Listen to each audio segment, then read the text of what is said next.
Olá e bem-vindos! Hoje vamos mergulhar num segredo, a dimensão oculta do método socrático, aquela que nos mostra a verdadeira força por trás da sua lógica, que, como vamos ver, é algo bastante surpreendente. Pois é, será que conhecemos mesmo o método socrático?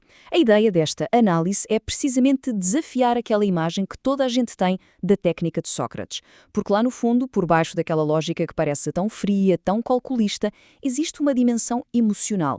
E é essa dimensão que, acreditem, muda completamente a forma como olhamos para o método dele. E aqui fica a grande questão. E se o segredo não estivesse na lógica, mas sim no desejo? O que vamos ver é como Sócrates, de uma forma genial, usava o desejo humano como uma ferramenta potentíssima para a educação. Ele conseguia pegar na atração e transformá-la em iluminação. Bom, vamos começar pelo mito. Quase toda a gente, quando pensa no método socrático, o tal elencos, que no fundo quer dizer refutação ou exame, imagina um processo super frio, puramente lógico, aquela ideia de fazer perguntas para desmontar argumentos e assim chegar à verdade. E olhem só para isto. Parece uma receita, não é? Tudo muito limpinho, metódico, em 5 passos. Dá a mesma ideia de que há uma ferramenta quase mecânica, totalmente racional, para se encontrar a verdade. Parece simples. Mas se fosse só isto, se fosse apenas lógica, como é que se explica o facto dele ser tantas vezes visto como desonesto, cruel? Este processo, que parece tão simples, não bate certo com as acusações de que ele humilhava as pessoas em público. Essa hostilidade toda acabou por levá-lo à morte, certo? Claramente, havia aqui algo mais a acontecer. E é precisamente esse algo mais que começa a aparecer quando olhamos para o objetivo final da filosofia de Sócrates, que era alcançar uma vida boa. E essa vida boa tinha um nome, eudaimonia. Podemos traduzir como florescimento humano ou uma espécie de felicidade objetiva. Para Sócrates, toda a gente, mas mesmo toda a gente procura isto para si.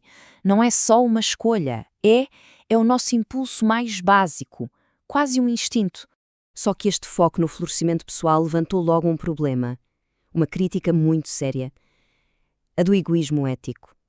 Pensem bem, se o meu grande objetivo é a minha felicidade, o meu florescimento, por que é que eu me haveria de preocupar em ajudar os outros a melhorar?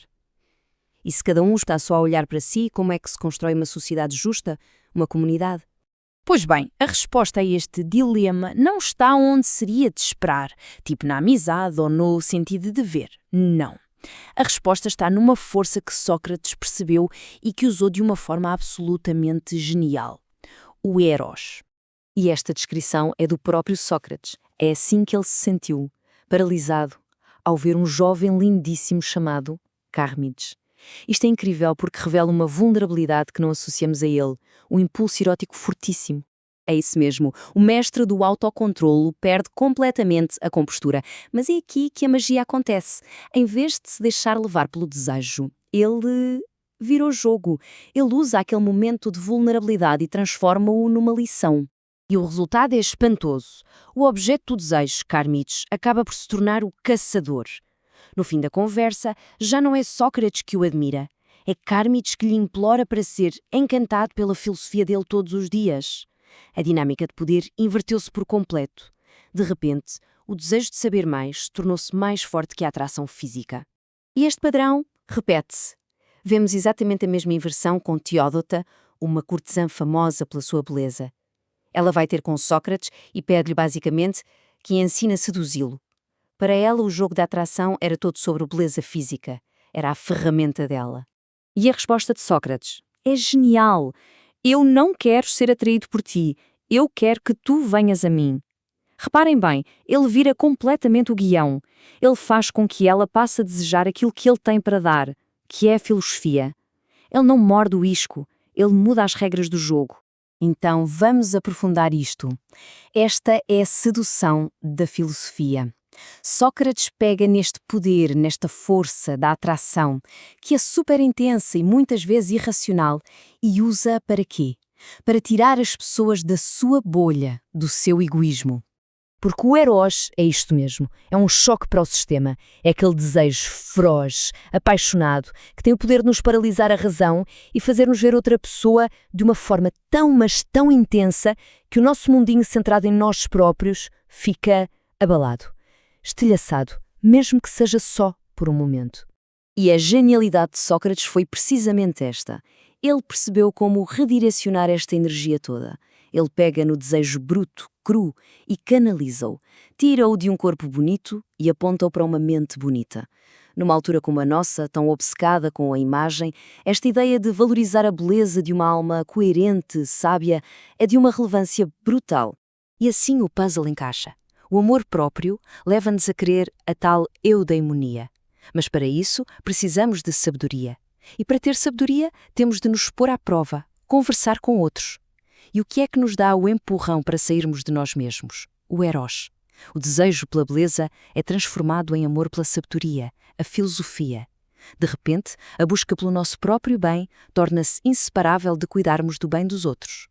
O egoísmo não é vencido por uma obrigação, mas por um desejo mais forte. E a conclusão é inevitável. Ninguém se torna sábio sozinho. E claro, esta ideia tão poderosa de Sócrates tornou-se a base para algo enorme, a teoria revolucionária da educação do seu aluno mais famoso, Platão. É Platão que o diz na República. A educação não é pôr a visão em olhos cegos. Quer dizer, não se trata de despejar conhecimento em cabeças vazias. Não, é a arte de virar a alma toda. A razão, os desejos, o espírito, virá-la na direção certa, para aquilo que é verdadeiro e bom. E o que é que dá força a esta viragem? É o eros, claro, é o desejo pelo belo e pelo bom que serve de motor para esta transformação toda. E se restavam dúvidas, Platão aqui é explícito. Ele diz que um verdadeiro amante do saber não abranda a sua paixão erótica. A ligação não podia ser mais clara. O amor pelo conhecimento é para ele um desejo intenso, incansável, quase físico pela verdade. Isto deixa-nos a pensar, não é?